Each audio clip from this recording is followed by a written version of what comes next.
Have you ever been in a relationship where nothing seemed wrong, but something inside you felt like it was quietly unraveling, where you couldn't explain the H, but you could feel it? Where 5 simple words changed how safe you felt, how real you felt, how seen you felt.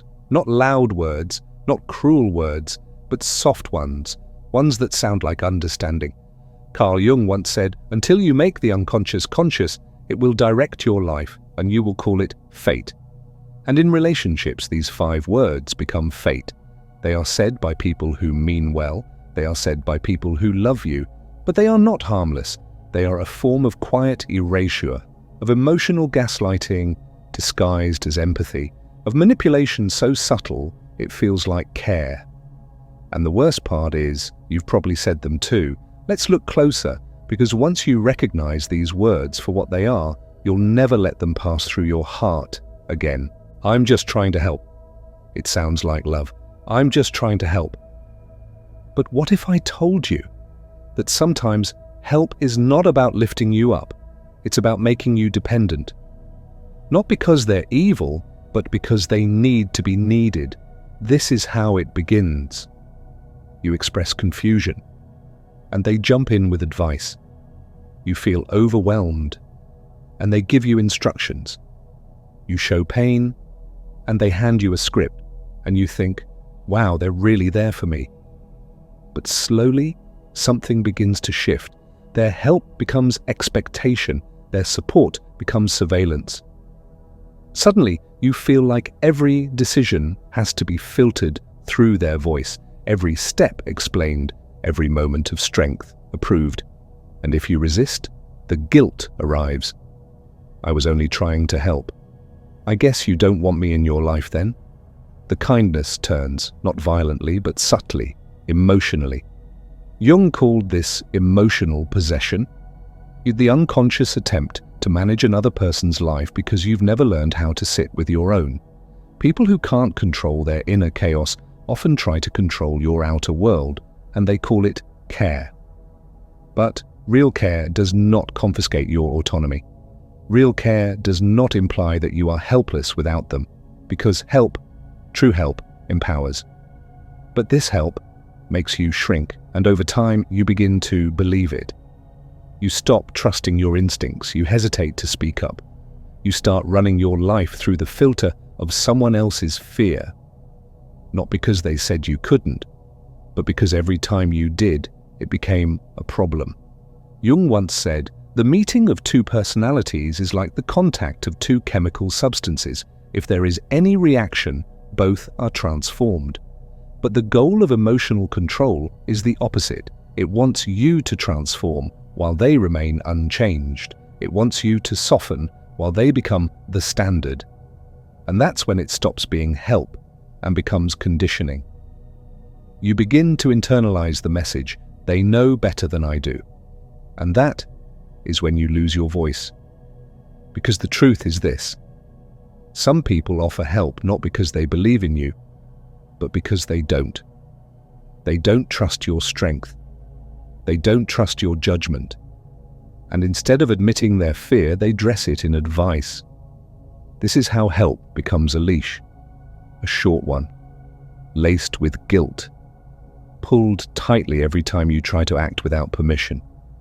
And when you resist, when you start to breathe on your own, they call it betrayal. After everything I've done for you. But what they really mean is, how dare you grow without me?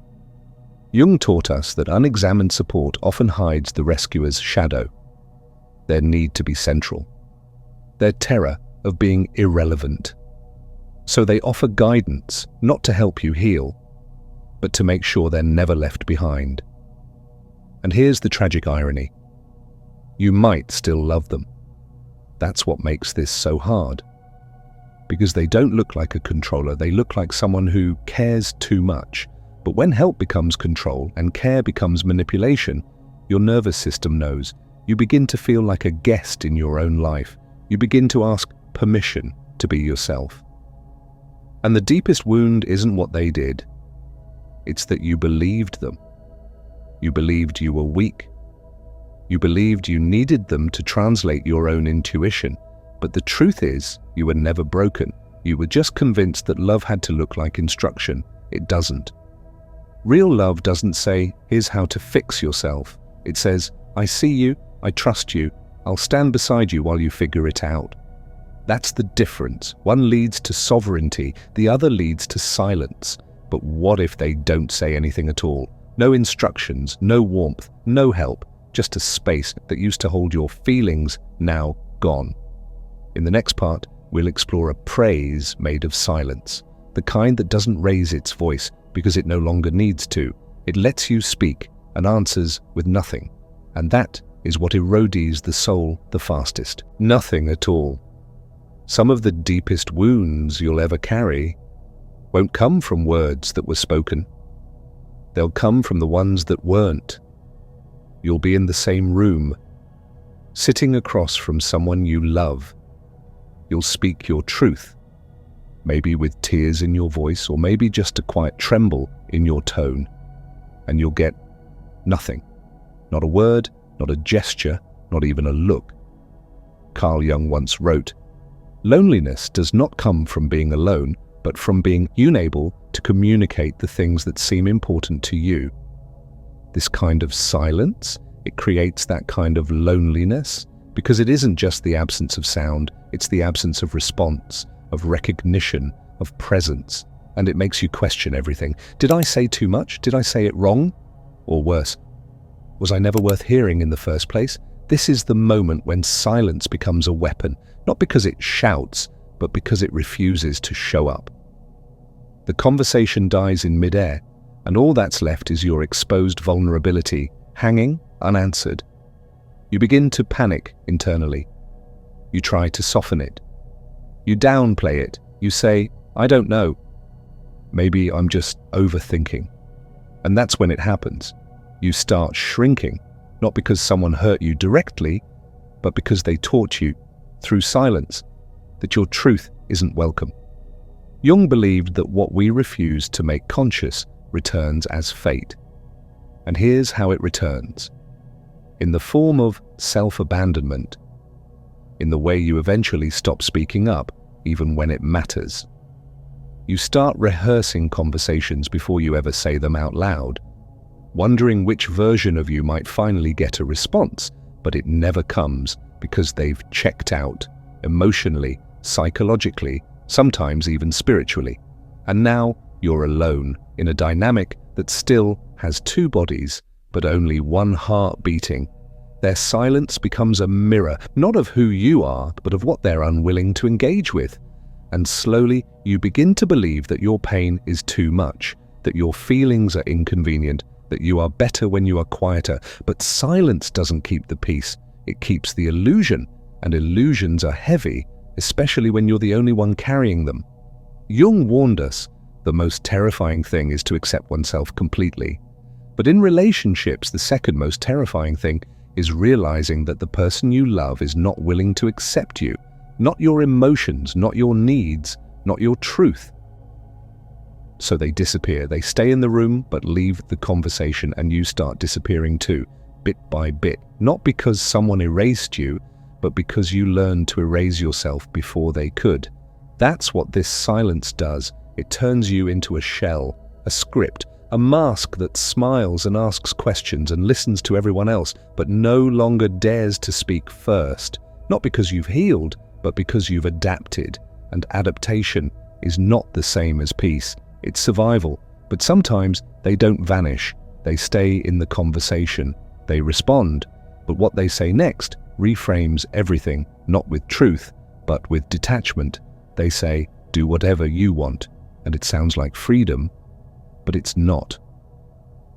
In the next part, we'll explore how this fourth phrase is actually emotional abandonment dressed as maturity, and why Jung believed this is one of the subtlest forms of control.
Silence is a language. Use it like a weapon. There's a kind of silence that feels like surrender, awkward, passive, broken, the kind of silence that trembles and hopes someone will fill it with kindness.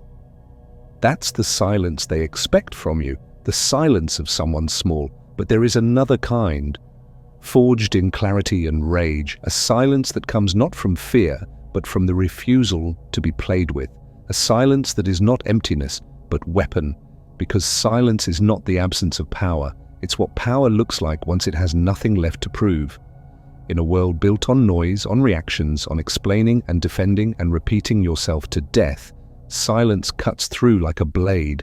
It severs the cycle, it collapses the scene, it forces the manipulator to sit in their own performance without your applause. They can't play their game without your lines. They can't twist your meaning if you give them no words to work with. They can't misquote your breath. Silence breaks the rhythm they depend on. They prod and poke, waiting for you to snap. When you don't, they spiral. They search for new angles, new triggers, new ways to bait you back in. But all they're met with is stillness, and in that stillness, their mask begins to slip. That's the power of silence. It doesn't just protect you, it reveals them, and it speaks loudly. It says, "I've seen this before." It says, "You no longer have access." It says, "Your chaos doesn't belong in my peace." And what it never says, and what it never needs to say, is goodbye, because your withdrawal already screamed it.